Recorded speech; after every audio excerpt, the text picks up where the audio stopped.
আজকে যাচ্ছি একটা শ্যুটে। আর এই শ্যুটটা ছিল আমার বাড়ির কাছেই, তাও তারা গাড়ি দিয়েছিল। আর তাই আমি স্পটে গিয়ে তাড়াতাড়ি রেডি হয়ে গেছিলাম। আর এখানে স্ক্রিপ্ট দেখতে দেখতেই আমার জীবন শেষ। আর প্রতিটা শ্যুটের আগেই ক্যামেরাকে পুজো করে অবশ্যই আমরা নমস্কার করে প্রণাম জানিয়ে শ্যুট শুরু করি।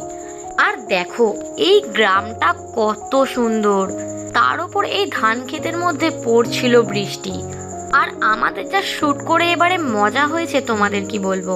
তারপর আমাদের ড্রেস চেঞ্জ করে অন্য লোকেশনে যেতে হয়েছিল। ডায়লগের কাজ সারার পরে একটা গানের শ্যুট হচ্ছিল। আর এখানে দেখতেই পাচ্ছ সবাই আমায় কতটা হেল্প করছে, ভালো করে দেখিয়ে দিচ্ছে কিভাবে কি করতে হবে। আর যখনই আমার ভিডিওটা আপলোড হবে তখনই আমি তোমাদের সঙ্গে শেয়ার করে নেব। তাও আমি এই ছোট্ট ক্লিপটা তোমাদের সঙ্গে শেয়ার করলাম। আর আমার যদি ভিডিওগুলো ভালো লাগে অবশ্যই কিন্তু আমার চ্যানেলটা সাবস্ক্রাইব করে দিও। এখন টাটা।